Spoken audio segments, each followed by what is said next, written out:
So, is overclocking a 14900K worth your time? I guess we'll find out today. And look, in my books, half of the fun to owning an Intel machine is overclocking it. So let me quickly clarify exactly what I've done to my system so you guys know roughly where we're starting and where we're ending. This is a 6 GHz hyper-threading off overclocked system with DDR5 8000 with the timings you see on the right hand side. The full spec list will be in the description. I'm not going to waste your time just going over every single little voltage and setting, but to sum it up, it's a fairly overclocked system, especially the CPU. Now the RAM, there is space to go further. In fact, in my last video, I had it way more overclocked than this in terms of the timings, but I wanted to show some timings that a lot more people could easily achieve, rather than stuff that took me several days of blue screening to achieve. So here you go, this is what I got in front of you, and this is what we'll be testing with. And of course, the game we'll be using to test the performance differences is Call of Duty Warzone with the Urzikstan map specifically. This game scales extremely well with CPU and RAM, so what better game to test this than this one? I have all of the settings up on screen, and if you want my config file, it's down in the description. I update it monthly just so you guys always have the best performance, but that monthly update on the config file just to make sure it works really. Let's get to testing. Now, the testing is a bit complicated to show because we are testing 4 different scenarios all at once, and it's hard to put out on screen for you guys to see in a nice and tidy way. So, first I'm showing this image of the full overclocked, just a screenshot so you guys get an idea of where I did the testing in. The testing was done on several different servers in this exact location, and I tested while moving and while standing still. We're first going to go over the while standing still and then over the while moving. But due to it being 4 different scenarios, we need 4 different rectangles, meaning I can only zoom in on the performance, not on the gameplay. And as you can see, the RAM tune only actually shows the most interesting results. Why? Because it outright beats the CPU only results. Basically, if you are to tune one thing about your system and you want to tune one thing only, it better be the RAM, because on Intel it shows much better gains than just doing the CPU on its own.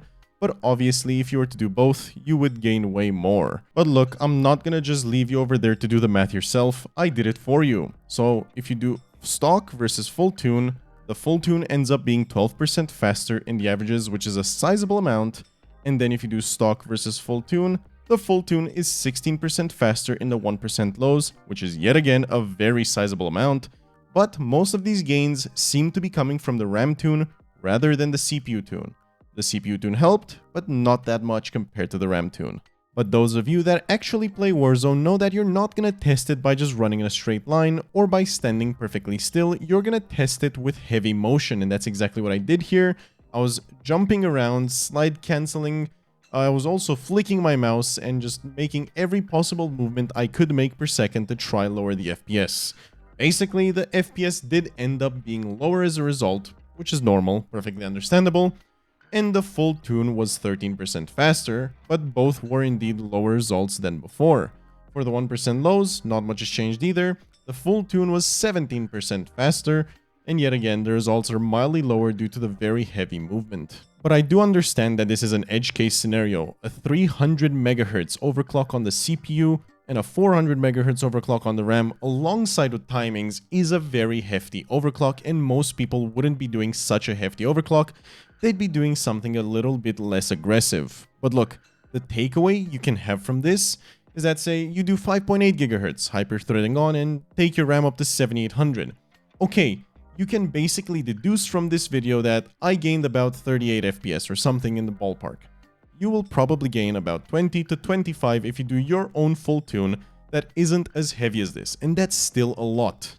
And for those of you loyal viewers who do stick through my videos, I do have a little bit of an extra. So, this is some old footage from when I had my 7950 X3D. I included this just so you AMD guys don't feel left out. Basically, the full OC ended up being 10% faster on the 7950 X3D, but mind you, this is a very different system with very different parts and a completely different overclock. So, the overclock itself does make a difference for how much you gain. In this specific instance, I gained about 10% with a very generic overclock for my 7950 X3D.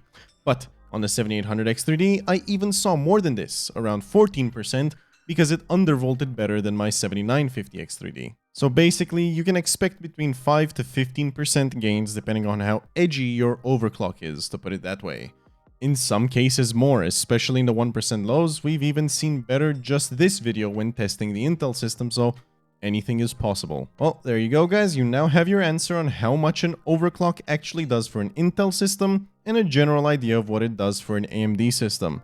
Yeah, it's basically up to how heavily you overclock the system, but clearly there's a lot of potential in overclocking. Some people would say that it's dead, but I fully believe overclocking is very alive because, as you've seen, there's tons of potential to squeeze out a bit more performance. Anyway, I hope you guys enjoyed the video, and I'm really excited for Rebirth Island next week. It's gonna be hella fun. I'm definitely covering it and its performance, so stay tuned for that. Have a good one, and peace.